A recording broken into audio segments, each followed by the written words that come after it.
ಪ್ರಶ್ನೆ 1.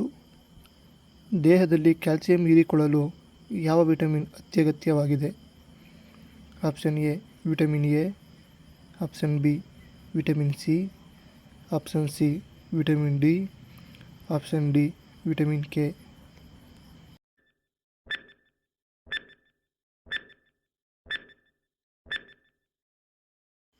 ಇದಕ್ಕೆ ಉತ್ತರ ಆಪ್ಷನ್ ಸಿ ವಿಟಮಿನ್ ಡಿ.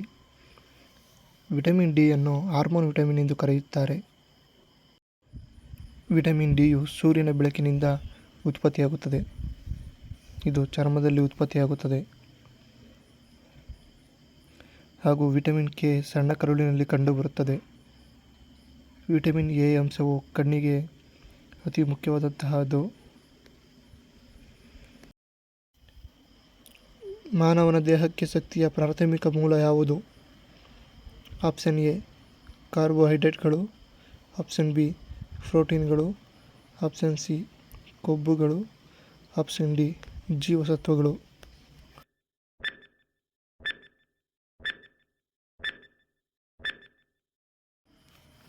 ಇದಕ್ಕೆ ಉತ್ತರ ಆಪ್ಷನ್ ಎ ಕಾರ್ಬೋಹೈಡ್ರೇಟ್ಗಳು. ಕಾರ್ಬೋಹೈಡ್ರೇಟ್ಗಳು ದೇಹಕ್ಕೆ ಶಕ್ತಿಯನ್ನು ನೀಡುತ್ತವೆ. ಇದರಲ್ಲಿ ಮಾನೋಸ್ಯಾಕರೈಡ್, ಡೈಸ್ಯಾಕರೈಡ್, ಪಾಲಿಸ್ಯಾಕರೈಡ್ಗಳೆಂದು ವಿಭಜನೆ ಮಾಡಲಾಗಿದೆ. ಮಾನೋಸ್ಯಾಕರೈಡ್ ಎಂದರೆ ಒಂದು ಸಕ್ಕರೆ ಅಣು ಇರುತ್ತದೆ. ಹಾಗೂ ಡೈಸ್ಯಾಕರೈಡ್ ಎಂದರೆ 2 ಸಕ್ಕರೆ ಅಣುಗಳಿರುತ್ತವೆ. ಅದೇ ರೀತಿಯಾಗಿ 2ಕ್ಕಿಂತ ಹೆಚ್ಚು ಸಕ್ಕರೆ ಅಂಶಗಳಿದ್ದರೆ ಅದನ್ನು ಪಾಲಿಸ್ಯಾಕರೈಡ್ ಎಂದು ಕರೆಯುತ್ತಾರೆ. ಗ್ಲೂಕೋಸ್ ಒಂದು ಮಾನೋಸ್ಯಾಕರೈಡ್ ಆಗಿರುತ್ತದೆ. ಅದೇ ರೀತಿ ಮಾಲ್ಟೋಸ್, ಲ್ಯಾಕ್ಟೋಸ್, ಸುಕ್ರೋಸ್ ಇವು ಡೈಸ್ಯಾಕರೈಡ್ಗಳಾಗಿರುತ್ತವೆ. ಪಿಷ್ಟವು ಒಂದು ಪಾಲಿಸ್ಯಾಕರೈಡ್ಗಳಾಗಿರುತ್ತದೆ. ದೇಹದಲ್ಲಿನ ಅಂಗಾಂಶಗಳ ರಚನೆ ಮತ್ತು ದುರಸ್ತಿಗೆ ಯಾವ ಪೋಷಕಾಂಶ ಅತ್ಯಗತ್ಯವಾಗಿದೆ? ಆಪ್ಷನ್ ಎ ಕಾರ್ಬೋಹೈಡ್ರೇಟ್ಗಳು, ಆಪ್ಷನ್ ಬಿ ಪ್ರೋಟೀನ್ಗಳು, ಆಪ್ಷನ್ ಸಿ ಕೊಬ್ಬುಗಳು, ಆಪ್ಷನ್ ಡಿ ಫೈಬರ್.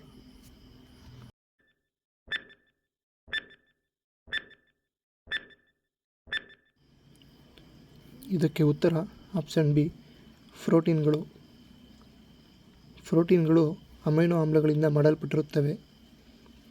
ಅಮೈನೋ ಆಮ್ಲಗಳಿಂದ ಉಂಟಾಗುವ ಇದು ದೇಹದ ಬೆಳವಣಿಗೆಗೆ ಮತ್ತು ದುರಸ್ತಿಗೆ ಸಹಾಯಕವಾಗಿರುತ್ತದೆ. ಆರೋಗ್ಯಕರ ರಕ್ತದೊತ್ತಡವನ್ನು ಕಾಪಾಡಿಕೊಳ್ಳಲು ಯಾವ ಖನಿಜವು ಅತಿ ಮುಖ್ಯವಾಗಿದೆ? ಆಪ್ಷನ್ ಎ ಕಬ್ಬಿಣ, option B calcium, option C potassium, option D ಸತು.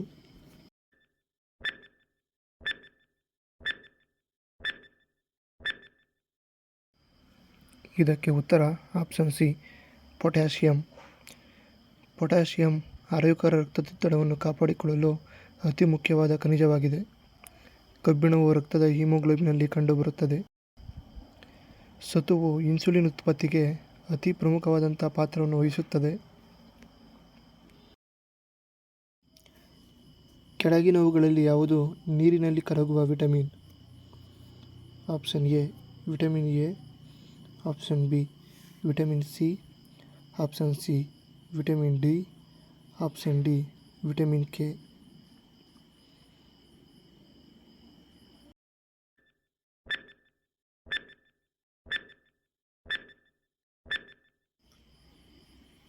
ನೀರಿನಲ್ಲಿ ವಿಟಮಿನ್ ಬಿ ಮತ್ತು ವಿಟಮಿನ್ ಸಿ ಕರಗುತ್ತವೆ.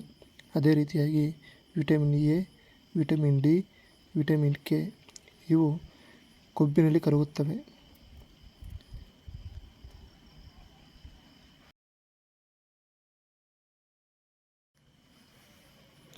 ಆಹಾರದಲ್ಲಿ ಫೈಬರ್ನ ಪಾತ್ರವೇನು? ಆಪ್ಷನ್ ಎ ಶಕ್ತಿಯನ್ನು ಒದಗಿಸುತ್ತದೆ, ಆಪ್ಷನ್ ಬಿ ಜೀರ್ಣಕ್ರಿಯೆಯನ್ನು ಬೆಂಬಲಿಸುತ್ತದೆ, ಆಪ್ಷನ್ ಸಿ ಸ್ನಾಯುಗಳನ್ನು ನಿರ್ಮಿಸುತ್ತದೆ, ಆಪ್ಷನ್ ಡಿ ರಕ್ತದಲ್ಲಿನ ಸಕ್ಕರೆಯನ್ನು ನಿಯಂತ್ರಿಸುತ್ತದೆ.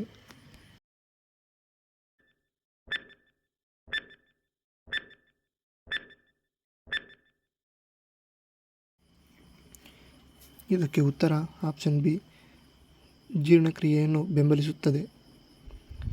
ಶಕ್ತಿಯನ್ನು ಕಾರ್ಬೋಹೈಡ್ರೇಟ್ಗಳು ಒದಗಿಸುತ್ತವೆ. ಅದೇ ರೀತಿಯಾಗಿ ಜೀರ್ಣಕ್ರಿಯೆಯನ್ನು ಬೆಂಬಲಿಸುವುದು ಫೈಬರ್.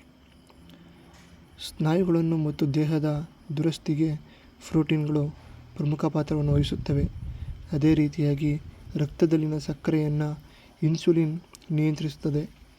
ಈ ಇನ್ಸುಲಿನ್ ಮೇದೋಜೆರಿಕ ಗ್ರಂಥಿಯ ಬೀಟಾ ಕೋಶಗಳಲ್ಲಿ ಉತ್ಪತ್ತಿಯಾಗುತ್ತದೆ. ಯಾವ ಪೋಷಕಾಂಶದ ಕೊರತೆಯು ರಕ್ತಹೀನತೆಗೆ ಕಾರಣವಾಗಬಹುದು?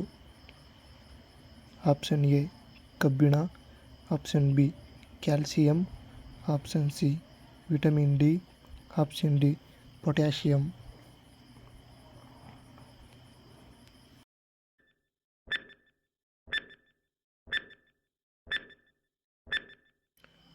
ಇದಕ್ಕೆ ಉತ್ತರ ಆಪ್ಷನ್ ಎ ಕಬ್ಬಿಣ. ಕಬ್ಬಿಣವು ರಕ್ತದಲ್ಲಿ ಕಂಡುಬರುತ್ತದೆ. ಕಬ್ಬಿಣವು ರಕ್ತವು ಕೆಂಪಾಗಿರಲು ಕಾರಣವಾಗಿರುತ್ತದೆ. ಇದು ಹಿಮೋಗ್ಲೋಬಿನಲ್ಲಿ ಕಂಡುಬರುತ್ತದೆ. ಅದೇ ರೀತಿಯಾಗಿ ಹೀಮೋಸಯಾನಿನ್ನಲ್ಲಿ ತಾಮ್ರವು ಕಂಡುಬರುತ್ತದೆ. ಆ ರಕ್ತವು ಹಸಿರು ಬಣ್ಣದಲ್ಲಿ ಕಂಡುಬರುತ್ತದೆ. ರಕ್ತದ ಬಣ್ಣಕ್ಕೆ ಕಾರಣ ಅದರಲ್ಲಿ ಕರಗಿರುವಂತಹ ಖನಿಜಗಳು. ಕೊಟ್ಟಿರುವ ಯಾವುದನ್ನು ಸಿ ಪಂಕ್ನವರು ಕಂಡುಹಿಡಿದರು? ಆಪ್ಷನ್ ಎ ಕಿಣ್ವಗಳು, ಆಪ್ಷನ್ ಬಿ ಹಾರ್ಮೋನ್ಗಳು, ಆಪ್ಷನ್ ಸಿ ವಿಟಮಿನ್ಗಳು, ಆಪ್ಷನ್ ಡಿ ಪ್ರೋಟೀನ್ಗಳು.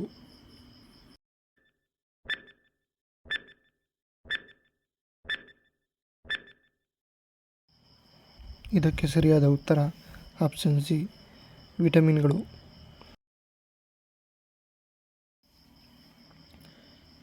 ವಿಟಮಿನ್ಗಳು ಯಾವ ರೀತಿಯ ಸಂಯುಕ್ತಗಳಾಗಿವೆ?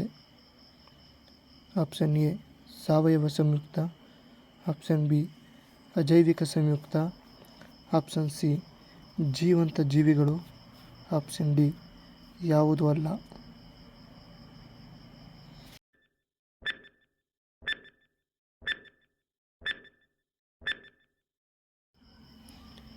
ಇದಕ್ಕೆ ಉತ್ತರ ಆಪ್ಷನ್ ಎ ಸಾವಯವ ಸಂಯುಕ್ತ. ವಿಟಮಿನ್ಗಳು ಸಾವಯವ ಸಂಯುಕ್ತಗಳಾಗಿವೆ. ವಿಟಮಿನ್ಗಳು ದೇಹದ ಸಮತೋಲನವನ್ನು ಕಾಪಾಡಿಕೊಳ್ಳಲು ಸಹಾಯ ಮಾಡುತ್ತವೆ. ಅದೇ ರೀತಿ ಪ್ರೋಟೀನ್ ದೇಹದ ಬೆಳವಣಿಗೆಗೆ ಸಹಾಯ ಮಾಡುತ್ತದೆ.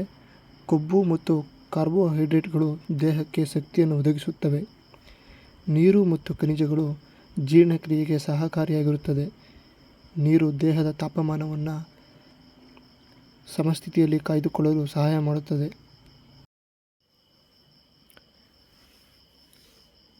ಸಸ್ಯಗಳ ಬೆಳವಣಿಗೆಗೆ ಯಾವುದು ಅತ್ಯಗತ್ಯ ಅಂಶವಲ್ಲ? Option A potassium, option B calcium, option C magnesium, option D sodium.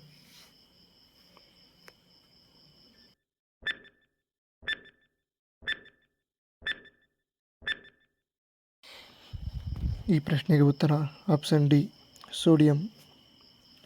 NPK ರಸಗೊಬ್ಬರವನ್ನು ಸಂಯುಕ್ತ ರಸಗೊಬ್ಬರ ಎಂದು ಕರೆಯುತ್ತಾರೆ.